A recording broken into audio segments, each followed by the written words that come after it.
இப்ப நான் என்ன சொல்ல வரேன்னா, இப்ப நீங்கலாம் லாயர் ஆவணும்னா ஒரு படிப்பு படிக்கிறீங்க. இன்ஜினியர் ஆகணும்னா ஒரு படிப்பு படிக்கிறீங்க. டாக்டர் ஆகணும்னா ஒரு படிப்பு படிக்கிறீங்க.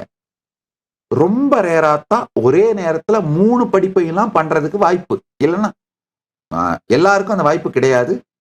பிராக்டிகலா நெக்லிஜிபிள் 0.1% பீப்பிள் வேணா நான் டாக்டர் மெடிக்கல் படிச்சுக்கிட்டே சைட்ல ஆன்லைன்ல இன்ஜினியரிங் படிச்சேன், இல்ல ஆன்லைன்ல நான் லா படிச்சேன். இந்த மாதிரி எல்லாம் சொல்லிக்கிறது ரொம்ப ரேர்.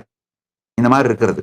ஆனால் 2036க்குள்ள ஒரு ஸ்டூடெண்ட் என்னவாகணும்னு நினைக்கிறானோ அது மல்டிபிள் டிசிப்ளின்ல இருந்தாலும் டெய்லர்ட் அந்த ஸ்டூடெண்ட்டுக்கு பர்சனலைஸ்டா டெய்லர்டா எஜுகேஷன் சிஸ்டம் மாறி போயிடும்.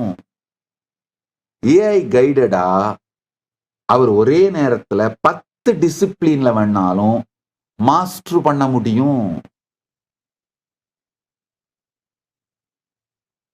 இது நடக்க போகுது. அதே மாதிரி காலேஜஸும் சிங்கிள் டிசிப்ளின் காலேஜஸா இருக்காது. Colleges will become more like a practical labs. ஒரு பிராக்டிக்கல் லேப் இருக்கும். அதுல மெடிக்கல், இன்ஜினியரிங் அத்தனை சப்ஜெக்டுக்குமான பிராக்டிக்கல் லேப்ஸ் மட்டும் இருக்கும்.